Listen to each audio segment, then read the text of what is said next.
जनी साथी हमारे छोटे से ब्लॉग में आप लोग का स्वागत है दोस्तों। तो आप लोग मेरे ब्लॉग में बने रहिए और लाइक कमेंट सब्सक्राइब दबदबा के करते रहिए दोस्तों। आप लोग सपोर्ट करिए हमको ज़्यादा से ज़्यादा कि मैं कुछ कर पाऊँ और मैं अपना घर परिवार चला सकूँ दोस्तों।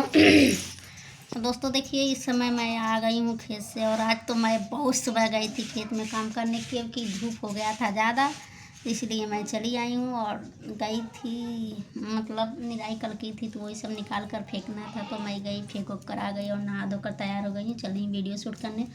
तो दोस्तों आप लोग अपना दुलार प्यार बनाते रहिए और लाइक कमेंट करते रहिए, सब्सक्राइब करते रहिए दोस्तों। प्लीज़ आप लोग से मेरा रिक्वेस्ट है, आप लोग सब्सक्राइब करिए दोस्तों। कभी कभी इंसान को इतना गलतफहमी हो जाता है कि वो समझ नहीं पाता है कि हमको क्या करना चाहिए क्या नहीं करना चाहिए। खुद को मैं अपनी बात बता रही हूँ दोस्तों।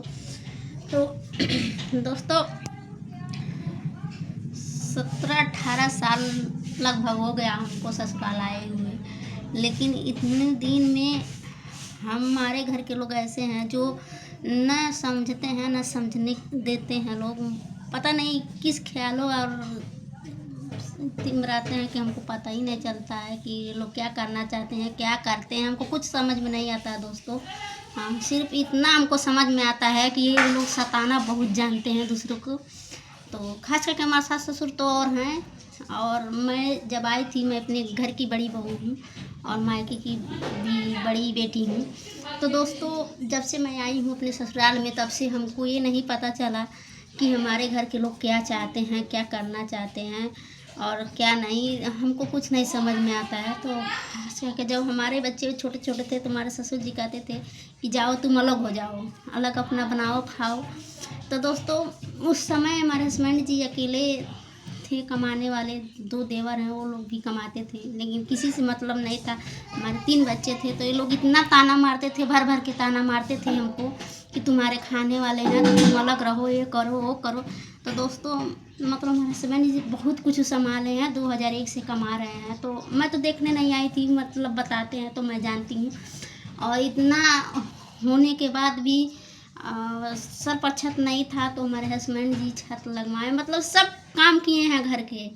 आज नहीं 2001 से काम करते आए हैं, लेकिन फिर भी मतलब इतना लोग लगा तबाह कर रख दिए हैं हमको कि क्या हम तो कुछ समझ ही नहीं पाते हैं लोग क्या करना चाहते हैं।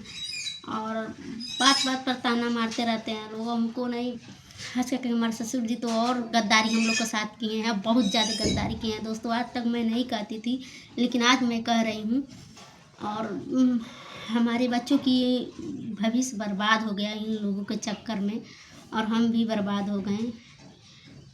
तब जब हमारे खाने वाले थे तो लोग ताना मारते थे तुम्हारे खाने वाले हैं तुम करो। आज सबको खाने वाले हैं तो करना सभी को करना चाहिए कि नहीं करना चाहिए, मैं यही पूछती हूँ। तो मैं बदनाम रहती हूँ। तो हमारे इतना मतलब झगड़ा करने वाला कोई नहीं होता है दोस्तों। तो जब भी अपना हक मांगो तभी लोग बदनाम करते हैं, मतलब बहुत से सारे ताने मारते हैं कहते हैं। और हमारे हस्बैंड जी तो अभी देखिए 1 साल हो गया अभी घर पर हैं, मतलब उनका भी तबीयत ख़राब हो रहा है। तो हमको तो टेंशन रहता है दोस्तों, क्योंकि हमारा तो कोई नहीं है इस दुनिया में, किसको कहें किसको ना कहें। सिर्फ हमारे हस्बैंड जी तो हैं, तो जो उन्हीं की तबीयत तक ख़राब रहता है तो मैं कैसे क्या करूँगी, कुछ नहीं कर पाऊँगी। और माता पिता से कितना मांग कर लाऊंगी, कितना दिन घर चलाऊंगी, मैं कैसे नहीं चला पाऊंगी दोस्तों। तो आप लोग हमको अपना दुलार कर दीजिए, लाइक करिए कमेंट करिए सब्सक्राइब करिए। खास करके हमारे घर परिवार हमको तबाह कर कर रख दिए हैं, बर्बाद कर दिए हैं हमको। हम क्या करें, हमको कुछ नहीं समझ में आता है। आज सबकी बारी आई है वही जो हमारा पहले था। हमारे पहले छोटे छोटे बच्चे थे तो लोग हमको ताना मारते थे कि तुम्हारे खाने वाले हैं तुम करो। तो दोस्तों कल हमारे खाने वाले हैं तो आज हमारे करने वाले भी हो गए हैं। तो मैं अब यही बात सबको दोहराऊं तो कितना अच्छा लगेगा ना। तो फिर भी मैं तो छोड़ूंगी नहीं, ये तो हमारी बारी है। कल उनकी बारी थी आज हमारी बारी है, मैं तो छोड़ूंगी नहीं। हम इसलिए नहीं छोड़ूंगी दोस्तों, जब हमको कोई छोड़ने लायक किया होगा तभी मैं छोड़ूंगी। तो मैं नहीं छोड़ूंगी क्योंकि हमको भी बहुत गुस्सा आता है। और जितना मैं झेली हूँ उतना अभी हमारे घर में कोई नहीं झेला है, सिर्फ मैं हस्बैंड जी के चलते झेली हूँ, क्योंकि वही कमाने वाले थे, वही करने वाले थे सब कुछ, इसीलिए मैं बहुत परेशानी झेली हूँ।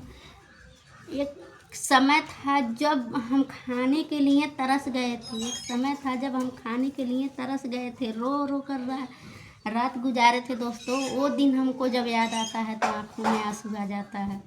तो दोस्तों मैं सोचती हूँ कि वो दिन कभी न आए, कभी न आए, किसी की ज़िंदगी में ना आए। फिर भी मैं बहुत परेशान हूँ, अभी भी बहुत परेशान हूँ, क्योंकि अभी हमारे बच्चे हैं, उतना बड़े नहीं हुए हैं कि मतलब काम कर सकें। हाँ, मगर इतना है कि वो लोग अपने हाथ से खाना बनाकर खा सकते हैं।